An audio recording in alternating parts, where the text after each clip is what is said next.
So Saturday, once again, we got there right as the gates opened pretty much, and we got over to the Inferno stage to watch Never Tell, which is a band that last year Tina was playing in the Airbnb during Rockville, and I never heard of them, and they intrigued me. I've listened to them here and there since then, still not super familiar, but as an opening band, these guys sounded really good. So I don't even know how I describe it. Just another form of metalcore, I guess, modern metalcore, but I'll never tell you how I feel about them. Because you weren't there. No, I wasn't there. You weren't there. What'd you do the first thing you came in Saturday? Upon a Burning Body. That's where we came in. Oh, so you come in a little bit later on. All right. Well, in between Never Tell and Upon a Burning Body, we did go over and watch Escape the Fate over at the Octane stage. We were trying to make it in there in time for that, but we didn't quite make it. I'm not super familiar with their catalog at all by any means. The songs I hear I like. It's just a band out there, but man, they were amazing live. Really, really good. We had a chicken fight too. That's been my experience. I've only seen them one time. Yeah. It was actually that I Prevail tour where Dylan did all the vocals. Yeah. And Escape the Fate was Word Alive first and then Escape the Fate. The World Alive, yeah. Yeah, and they were great. Yeah, they were great. Yeah. At the time, I never even knew that used to be Ronnie Radke's band. I didn't even know. They were just some bands. We weren't into that scene, so we really didn't know about those. No, I had no idea. Then, but yeah, they were really good. They had a pretty good wall of death. Like I said, a chicken fight. So Escape the Fate had a wall of death. They had a wall of death. Yeah, everyone's got a goddamn wall of death now. And I seen probably a dozen wall of deaths throughout the weekend. Yeah.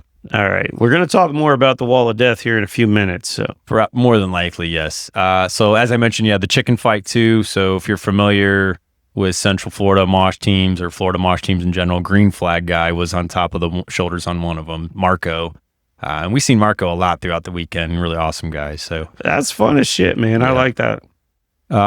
Yes. Up next, though, this is the day where the garage stage took over. So we're going over to the Dust Bowl for Upon a Burning Body. And this is one of the surprise performances of the weekend for me right here. Like I'm familiar with Upon a Burning Body here and there. Never really dove into the catalog. Always liked what I heard. But this is the main band I've been listening to since Rockville. They really grabbed me with this performance. It wasn't a massive crowd or anything, but it was a very energetic crowd.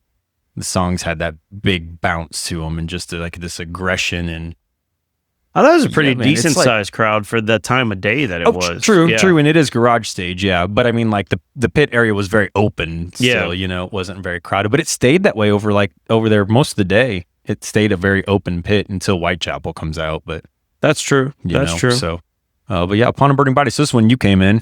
Yeah, this is when we got here. I think they were maybe 3 songs in or so when we got there. Yeah. This was my first time seeing Upon a Burning Body. Same. But I have been familiar with their music. They put on a hell of a live show, man. I mean, it was great. I love when they did the Texas song. There was 2 guys in the pit with a giant Texas flag that they held up during the intro, and they quickly wrapped it up right as the song got going. So nice. Good stuff. We stayed over there at Garage for Brand of Sacrifice next. During Brand of Sacrifice, there was a little kid in the pit the whole time. He was like the star of the show. He was, I don't know, maybe 7, 8 years old, if that. He was small little guy, but he was into it, going around and holding his own, man. So I did run over after this. Amy and I separated, and I ran over and I wanted to see Havoc. I wanted to. So they were at the Vortex stage. It was hot as fuck over there. And it was early in the day, so it was still really hot. Yeah. It's 1 or 2 o'clock in the afternoon at this point. 2:30 is when they started, so it was hotter than shit over there. Right so I went over, I watched 3 songs. They were killer. If you like old school thrash, you're probably going to like Havoc. I'm going to catch them one day. They're a cleaner version, like a more technical, clean version of old school thrash. And maybe that's why Justin likes them better than some of the other old school thrash stuff. Yeah, probably. But I couldn't take it anymore, man. Like I got 3 songs, like I'm dying. I'm fucking dying. So I go up to the shaded area under the grandstands. I went, used the bathroom, got fresh water, put more water on my cooling towel, and I went back downstairs. I found Amy. She was at Of Mice and Men. Yeah. I watched like 1 song of that, and then we went back to Brand of Sacrifice. And I'm not going to lie, we sat in the very back where the tent is, and that's where we watched Brand of Sacrifice. But in fairness, we just saw them a month ago. We did. And honestly, a month ago was a much better experience with the lights and the closer and all that. But it was still a lot of fun out at Rockville. And well, I didn't even know he fell, because we were so far back. We didn't see honestly, it. I didn't know either. I seen it in a video later on. I was like, oh, what the hell? So yeah. And he just got back up like nothing and just kept hit his note and kept going. Yeah. Good shit. But after Brandon Sacrifice is when we all met up with our TMF t-shirts on. The whole army got out there and we got our group picture. So that was cool. Yeah. I think we were only missing one from the house. That is on our social media. Check it out. We were missing Mrs. Gatlin, I believe. Her and then Jayla. Jayla wasn't feeling well at that time. That's right. So she was off somewhere just relaxing. But yeah, that was cool. Get everybody together in a picture. Nice family we got going on right there. Yeah. Up next for me was Amir at the garage stage. Did you see anything else in between? No, we watched part of Amir. Yeah, and then we went over and watched some of Taking Back Sunday. So did we. And you can laugh at that all you want, but like they sounded really good, man. I'm not big into this band or anything, but like they sounded good live. No, I've never really known much about this band. Amy wanted to check them out. Same. I went over there for Tina. Amy's take was that it sounded good, but that the vocalist was like singing everything differently. So I don't know. Interesting. But I mean, I didn't hate it. They were over at the sounded good Apex, for what it was. Main stage Apex. Did not stay for that whole show. We did not either. Because it was a must for me to go see Municipal Waste. So I want to say we grabbed, again, as we took like a little break or something in between Taking Back Sunday, because we did catch the end of Municipal Waste. Yeah, so actually I made it over there. I got to see the whole set for Municipal Waste and I was so excited. Number one, though, I have to say, so the minute I broke away from Amy, I was like, oh, I should get some alcohol, because that's what you do when you separate from your wife, right? So I'm like, I'm going to go get a beatbox. I'm going to go pay $20 for a $3 drink. They handed me this orange beatbox, and these things come in... They come in like an old school milk carton. They're boxes. They're fucking ridiculous. It's been in the ice for hours, and it's fucking disintegrating. Mm-hmm. So they give me a cup of ice and this box that's falling apart. And so I'm in the back waiting, like I'm getting ready to go up to the front for Municipal Waste, and I'm trying to salvage because I've stuck my I've tried to open the cap on this beatbox and it's falling apart. And so it didn't open from where it's supposed to open from. It's got holes on the side, and I'm holding it and I'm trying to like get it into the cup. And it don't all fit in the little ass cup they give you either. I finally get it to where it's somewhat manageable, and then I go up to the front, and I got this wilted box in my hand and this plastic cup of orange drink. And, I'm proud of myself because I made this work. I spent $20 on a $3 drink so I can go watch Municipal Waste. And finally, we're 3-4 songs into the set, and I've managed to fit the entire beatbox into this plastic cup. And I'm so excited because I'm like, I don't have to hold this fucking wilted cardboard box anymore. Speaking of wilted cardboard boxes. And then suddenly, Tony Foresta from Municipal, he brings out a whole box full of pool noodles. Like, it looks like the display cap that you see at the Family Dollar or the Walmart. And he throws the whole box into the stage, which is hilarious because then into the crowd, everybody in the pit, into the crowd, and everybody in the pit grabs these pool noodles and they're fighting with them in the pit. Like, it's hilarious. Dude, that's the visual we seen as we're walking up. There's all these colorful pool noodles flying around and a box flying around. We're like, what is going on over there? Everyone decides to pass the big giant box around, and everyone's ripping off pieces of it and throwing it back into the crowd. And the box makes its way over just past the pit where I'm standing. And somebody takes it to sling it back in the crowd, and they knock my $20 drink out of my hand into the ground. That's wild. And I couldn't even be mad. I was like, this is so goofy. It's just, this whole story is ridiculous. And when I thought it couldn't get any more ridiculous, he walks out with a fucking Rubbermaid trash can. And he throws it out in the crowd. Throws it in the crowd. A guy in the pit gets inside this trash can. They put him up, and he crowd surfs to the front of the stage inside the trash can. It's awesome. It's one of the coolest things I've ever seen at a show. It's awesome. Oh, man. But yeah. I seen a I think it was during Bullet, a guy in a motorized chair that crowd surfed too. I saw the pictures of it. I would hate to be under that. I got a video of it. I would hate to be under that. I mean, they're basically just carrying him to the front. But one wrong. Point, that's heavy. Yeah. One wrong movement, man. You're fucking somebody up there. Yeah.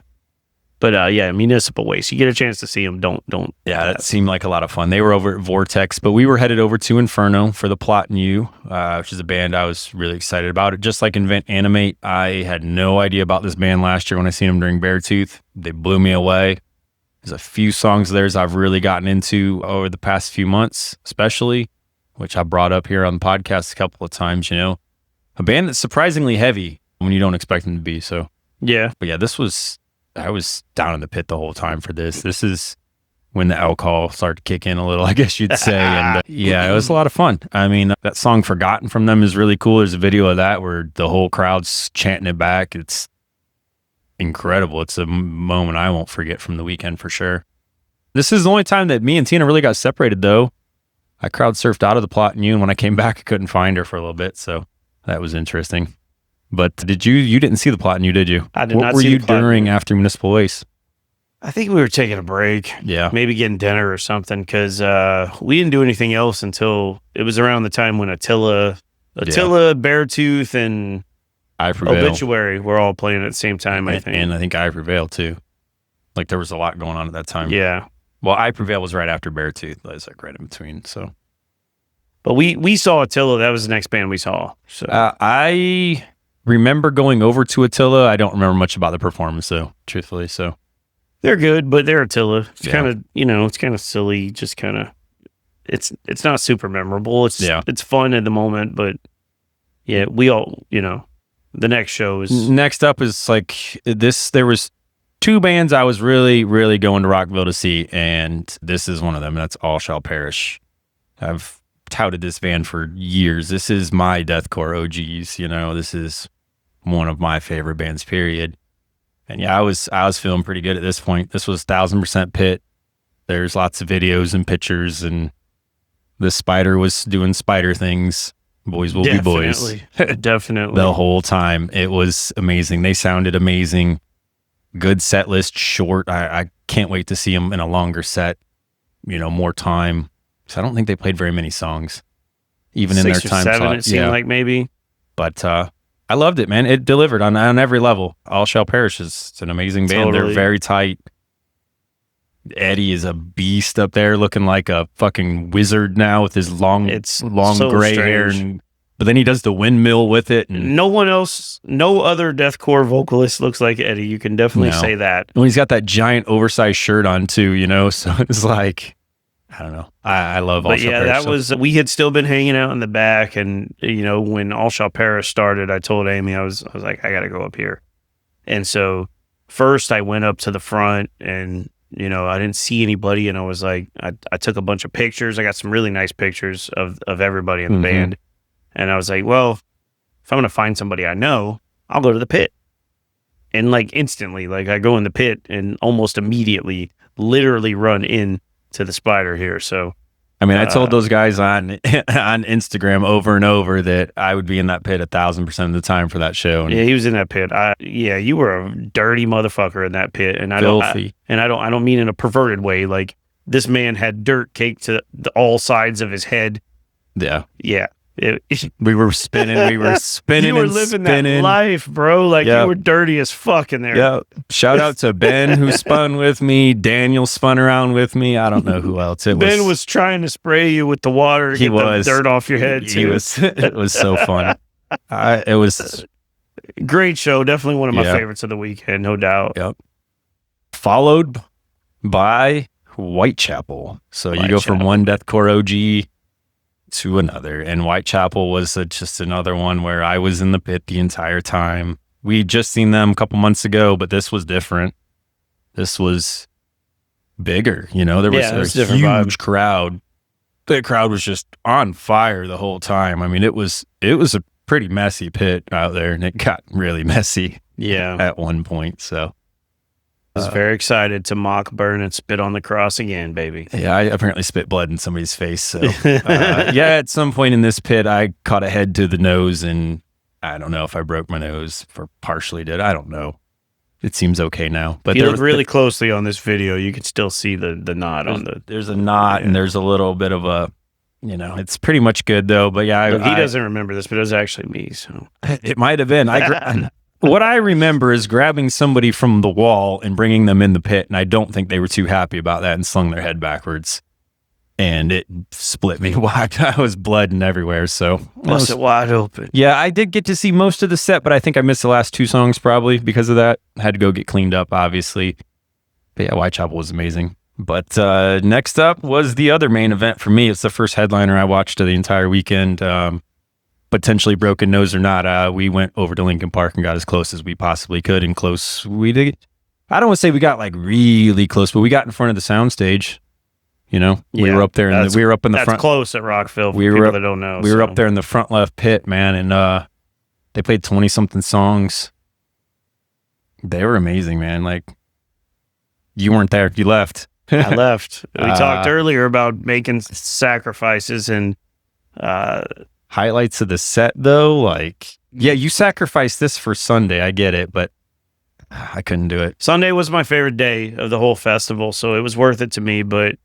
Probably if I had it to do again, maybe I'd do it differently. But the weight of the whole weekend, like we were just so burned out and exhausted, and we couldn't get anywhere near the stage at the point that we got up there that way. And we're like, let's just go. Yeah, yeah, we went up there early because if we left after Whitechapel, I mean, it was like an hour and a half until Lincoln Park, and we sat up there and we got a good spot, man. That set list, too, was something else. Emily sounds really good live. I don't really care what anybody says. I think she's really come into her own there. The set list, though, they played kind of an acoustic version of Lost, which was cool. And they played A Place for My Head, which obviously I would have loved to nuts have seen for that. Yeah. I mean, that's like my favorite song on the debut album. So mine as well. That's really cool. And then, yeah, just absolutely... like surreal. We crowd surfed out of there, me and Tina and her daughter Allie, but just that sea of people crowd surfing out of there, like it's very surreal. So loved it. Absolutely. I'm glad you got that. I mean, I love Lincoln Park, but you're obviously the bigger fan, and I know how much that meant to you. So as much as I wish I would have saw it, I'm just glad you got it. It was unreal. You got the experience. Yeah. All the videos, all the things I've seen from Emily, though, sounded incredible. She's so good. I wish I've been a supporter from the beginning, so I wish people would stop hating on it. So, but yeah, it was amazing. So we crowd surfed out in the end. There you go. Yeah, so it's pretty cool. Massive, massive crowd. Anyways, Sunday's up next.